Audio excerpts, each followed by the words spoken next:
오늘의 양식 이 시간은 마가복음 10장 1절부터 12절 말씀을 통해서 결혼에 실패하는 이유들이라는 제목으로 말씀을 전하겠습니다. 우리는 창세기 24장의 이삭이 신부 리브가를 찾고 만나고 결혼하는 스토리를 통해서 결혼이란 무엇인가에 대해서 생각해 보았었습니다. 결혼이라는 주제를 생각하고 있기 때문에 이 시간은 계속해서 결혼에 실패하는 이유들에 대해서 생각해 보겠습니다. 마가복음 10장 6절부터 9절을 보면 예수님께서 이 땅에서 결혼을 하는 모든 커플들에게 이렇게 명령하셨습니다. 창조의 시작부터 하나님께서는 그들을 남성과 여성으로 만드셨으니 이런 까닭에 남자가 자기 아버지와 어머니를 떠나 자기 아내와 연합하여 그들 둘이 한 육체가 될지니라. 그런즉 이와 같이 그들이 더 이상 둘이 아니요 한 육체이니 그러므로 하나님께서 짝지어 주신 것을 사람이 나누지 못할지니라 하시니라 라고 했습니다. 둘이 하나 되어 이제 결혼을 했으면 이 짝은 하나님께서 짝지어 주신 것입니다. 그런데도 왜 사람들은 결혼을 하고 나서 결혼에 실패하는 것입니까? 그 이유가 무엇일까요? 첫째, 결혼이 지상에 사는 동안 하나님 앞에서 깨어질 수 없는 언약이라는 확신이 결핍되어 있기 때문입니다. 요즘은 포스트모더니즘 시대라서 그런지 결혼도 살아보고 한다는 생각들이 강한 것 같습니다. 그래서 결혼에 대한 기본적인 확신이 없어지고 있습니다. 실험 결혼이 생겨나고 있습니다. 계약 결혼을 하는 사람도 있습니다. 살아보고 잘 맞으면 결혼을 한다는 것입니다. 심지어는 결혼을 했는데도 불구하고 그 언약을 파괴하고 헤어지는 사람도 많습니다. 그래서 우리나라의 이혼율이 급격히 증가하여 결혼을 두 쌍하면 한 쌍은 이혼을 하는 지경까지 왔다고 합니다. OECD 국가 중 이혼율이 가장 높은 나라가 되어버리고 말았습니다. 하나님께서는 이렇게 말씀하십니다. 마가복음 10장 9절에서 그러므로 하나님께서 짝지어 주신 것을 사람이 나누지 못할지니라. 그러므로 하나님께서 짝지어 주신 것을 본인조차도 그것을 나눌 수가 없는 것입니다. 나눈다고 하는 것은 그것은 하나님을 모욕하는 것입니다. 하나님을 거부하는 것입니다. 감히 인간이 하나님이 짝지어 주신 것을 나눌 수가 있는 것입니까? 없습니다. 그런데도 사람들은 그것을 인식하지 못하고 결혼이 깨지는 경우가 얼마나 많습니까? 자신의 생각이 하나님의 말씀과 명령보다 더 우선적입니다.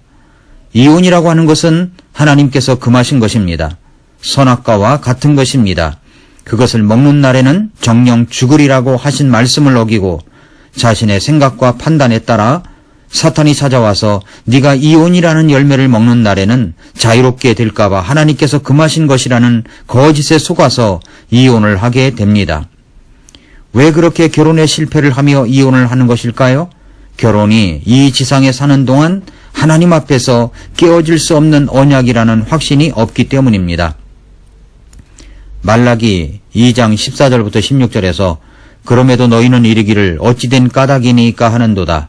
그 까닭은 주께서 너와 네가 어려서 취한 아내 사이에 증인이 되셨기 때문이라. 네가 그녀를 대적하며 배신하였으나 그녀는 여전히 네 짝이요 네 언약의 아내니라. 그분께는 영의 여분이 있었으되 그분께서 하나를 만들지 아니하셨느냐?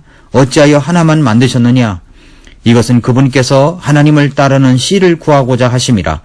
그러므로 너희 영을 조심하여 아무도 어려서 취한 아내를 대적하며 배신하지 말지니라. 주 곧 이스라엘의 하나님이 말하노라. 나는 아내 버리는 것을 미워하노라.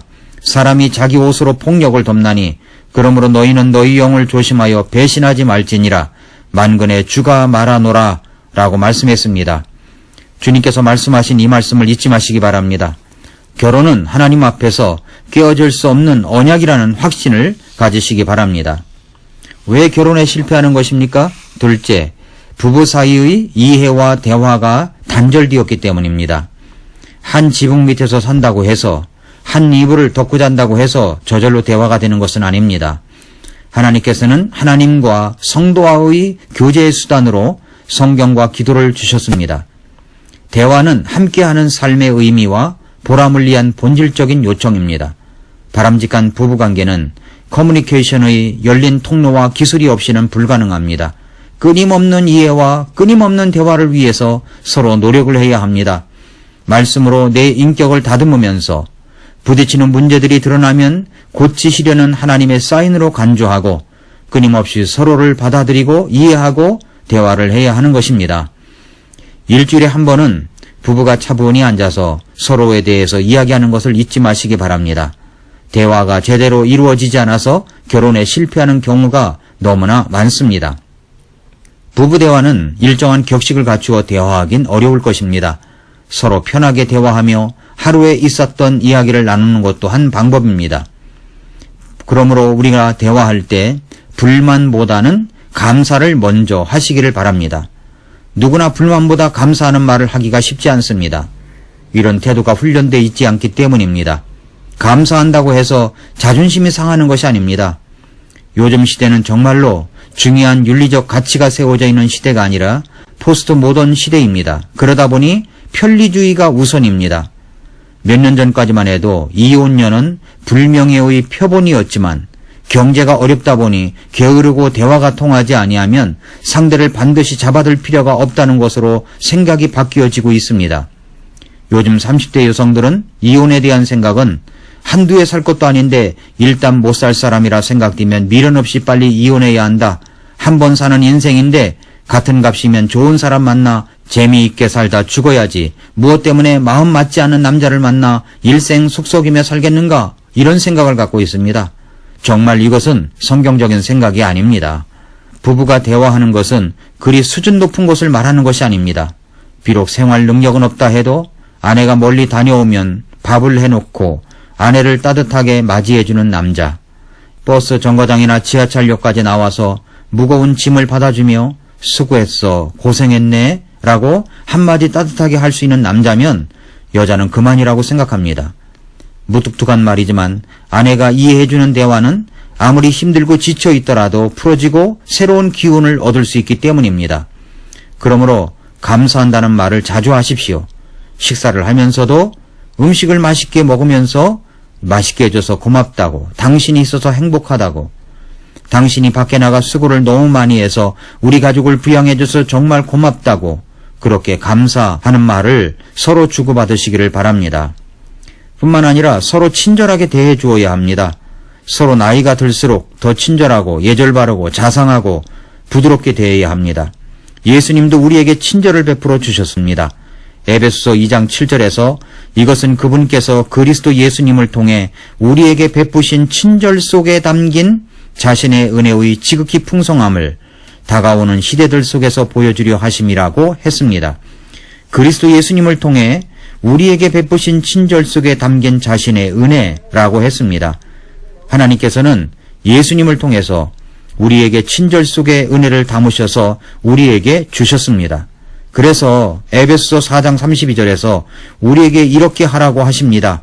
서로 친절히 대하며 상냥한 마음을 품고 서로 용서하기를 하나님께서 그리스도로 인하여 너희를 용서하신 것 같이 하라.